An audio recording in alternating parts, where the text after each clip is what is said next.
Hi guys, welcome back. My name is Sakshi Kaushik and today I'm going to discuss the part 2 of national emergency. You can see there is a link. You can just go on that link and you can see the first part जिसमें हमने cover किया था three types of proclamation of emergency and the grounds of national emergency. In this video, I will be discussing emergency को country में proclaim कैसे किया जाता है. Proclaim means announce कैसे किया जाता है कि अब से emergency होगी and what is the reason जिस situation में ये proclamation होगा. देखिए सबसे पहले हमें क्या समझना है कंट्री में नेशनल इमरजेंसी कब होगा when the president is satisfied that there is a threat to the security of the country. अब ये थ्रेट जरूरी नहीं है कि हो चुका हो. अगर प्रेसिडेंट थोड़ा भी सेटिस्फाइड है that there is going to be some threat to the security of the country, he may proclaim the emergency. As you already know that आपने देखा पिछली वीडियो में that there are three grounds on which the emergency can be proclaimed. One was war, second was external aggression and the third was armed rebellion. अब emergency कैसे impose होगी चलिए समझते हैं. सबसे पहले क्या होगा जो काउंसिल ऑफ मिनिस्टर्स है इंक्लूडिंग द प्राइम मिनिस्टर. अब ये सब एक कैबिनेट की सिचुएशन में फॉर्म हो रखा है. नाउ इनका काम क्या है they will give in written form written advice देंगे प्रेसिडेंट को that we feel there is a threat to the security of the country therefore we want that proclamation of emergency should be imposed in the country. Mind it जब 1975 में इंदिरा गांधी ने खुद से president को approach किया था council of ministers को उस टाइम या फिर कैबिनेट को उस टाइम कंसल्ट नहीं किया गया था. So later on after 44th amendment 1978 it became a kind of protocol that whenever the president has to proclaim emergency it has to be in the written advice which will be given to them by the cabinet. सबसे पहली चीज आप समझ गए कि cabinet जो है written form में देगा किसको प्रेसिडेंट को that there is a threat to the country and there is a need that the proclamation of emergency should happen in the country. Now see the second situation there may be a situation जब president ने emergency को proclaim किया but दोनों house को consult नहीं किया गया. So in that situation the provision is मान लीजिए आज प्रेसिडेंट ने इमरजेंसी को प्रोक्लेम किया. So within 1 month of the proclamation of the emergencies, both houses have to approve. Both houses of the parliament have to give their approval that they want it to be continued. अगर वो approval अपना नहीं देते, so 1 month बाद president को emergency को revoke करना पड़ेगा. इसको दोबारा सिंप्लीफाई करके समझते हैं. 1 मंथ का टाइम मिलेगा. अगर आज प्रेसिडेंट ने अनाउंस कर दिया बट दोनों हाउस को कंसल्ट नहीं किया गया था, so 1 मंथ का टाइम मिल जाएगा ताकि वो उसको अप्रूव कर सके. अगर वो अप्रूव नहीं कर रहे हैं both houses of parliament so president has to revoke the proclamation of emergency. Right. So third situation जो सामने हमारे आती है वो ये है. अब मान लीजिए राज्यसभा ने पास किया बट लोकसभा उस टाइम सेशन में नहीं था. सो जिस दिन लोकसभा सेशन में आ जाएगा so within the 30 days they have to give their approval. So 3 situation हो गई. सबसे पहली कैबिनेट की रिटन एडवाइस जाएगी प्रेसिडेंट को. सेकेंडली जब दोनों हाउसेस सेशन में थे बट उनसे कंसल्ट नहीं किया गया so within 1 month of the proclamation of emergency they have to get consult and वो अपना अप्रूवल देंगे. थर्डली राज्यसभा ने पास कर दिया बट लोकसभा ने अप्रूव नहीं किया था because they were not in session that time. So after 30 days या within 30 days they have to give their approval जब वो रिकॉन्स्टिट्यूशन करेंगे. अगर वो नहीं देते so president has to revoke the emergency. Now you can see what is the procedure for approving the proclamation of emergency. So पहले क्या होता था स्पेशल मेजॉरिटी की जरूरत नहीं थी. ओनली सिंपल मेजॉरिटी की जरूरत होती थी प्रोक्लामेशन ऑफ इमरजेंसी के लिए. फॉर एग्जाम्पल जितने भी लोग प्रेजेंट हैं एंड वोट कर रहे हैं that is the process of simple majority. अब क्या प्रोविजन आ गया है स्पेशल मेजॉरिटी का प्रोविजन है. Now both of the houses they have to pass this resolution by special majority. अभी स्पेशल मेजॉरिटी कैसे होगा जो 2/3 मेंबर हैं हाउस के वो देंगे जो प्रेजेंट है एंड वोट करेंगे रेजोल्यूशन के फेवर में. अब जब ये पास हो जाएगा बाय स्पेशल मेजॉरिटी तो ये नेक्स्ट 6 months के लिए कंटिन्यू रहेगा. सबसे पहले मान लीजिए एग्जांपल से समझते हैं. लोकसभा के पास गया लोकसभा इसको with more than 50% majority approval देगा. अब उस हाउस के 2/3 of the people have to give their approval for the resolution. जब ये दोनों स्टेप हो जाएंगे, it will go to another house, they will also follow the same procedure. इस प्रोसीजर को कहते हैं स्पेशल मेजोरिटी. जब दोनों हाउसेस ने अपना अप्रूवल दे दिया, then for next 6 months the emergency will be proclaimed in the country. Mind it, emergency, national emergency, when I say, it can be imposed in the country for indefinite period, but after every 6 months this emergency has to get it renewed. यानी कि हर 6 महीने के बाद by special majority ये resolution फिर से दोनों houses में पास होना चाहिए. सो 6 मंथ करके जितना मर्जी इसको लॉन्ग टर्म के लिए इम्पोज किया जा सकता है. Now what are the consequences of proclamation of emergency, national emergency?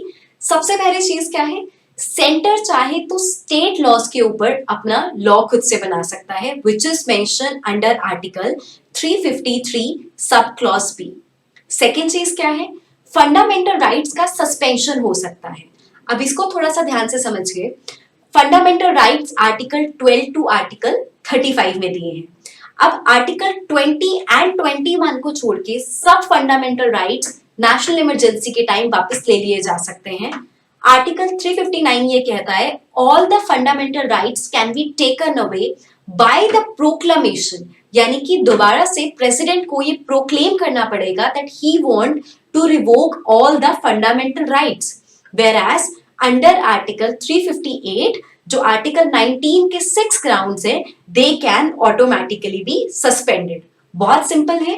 358 में 19 के बारे में बताया गया है that it will be automatically suspended in the case of national emergency, और 359 में बताया है बाकी सब फंडामेंटल राइट्स को भी वायलेट किया जा सकता है. They can be taken back except Article 20 and 21. यानी कि 359 एक सेफ गार्ड की तरह प्ले कर रहा है 20 एंड 21 को. This was basically added to prevent the illegal detention of the people of this country.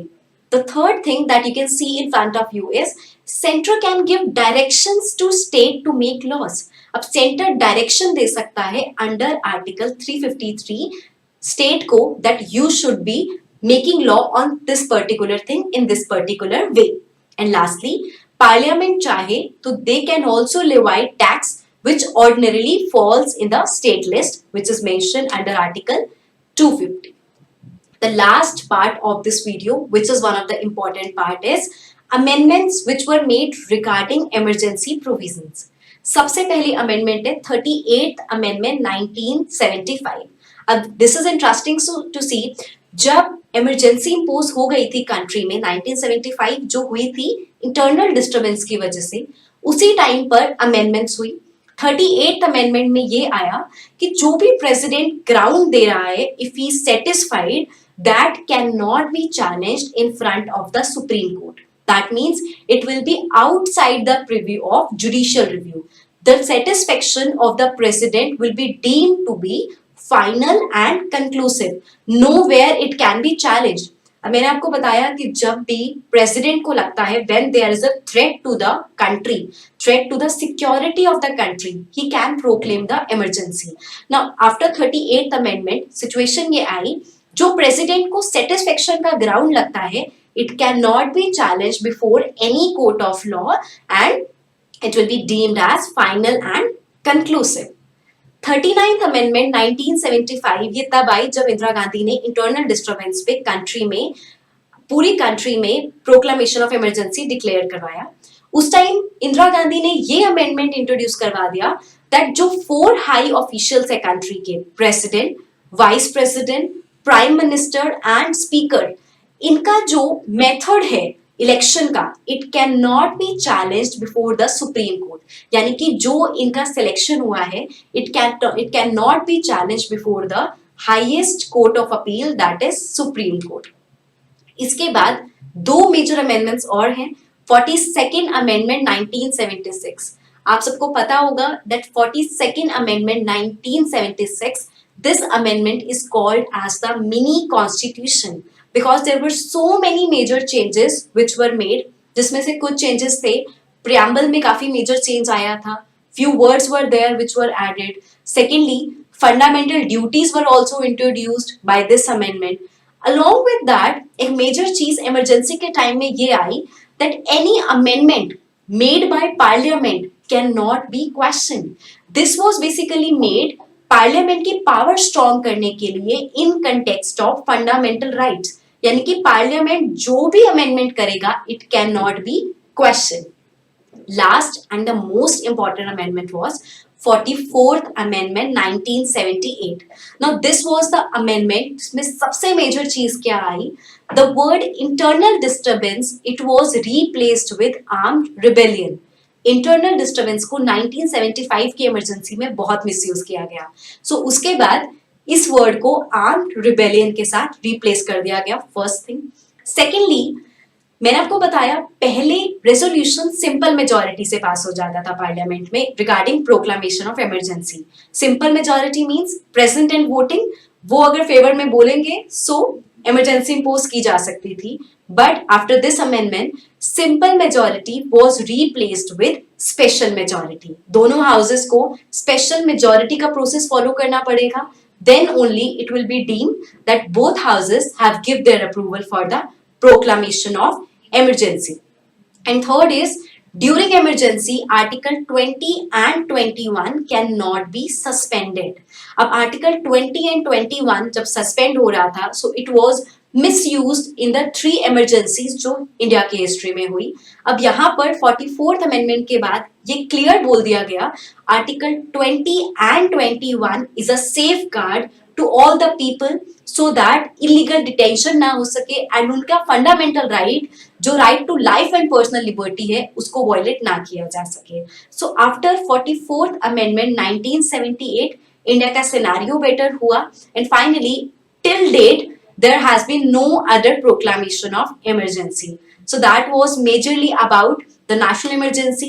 In my next video, I will be coming up with state emergency and financial emergency. Stay tuned and all the best. Thank you.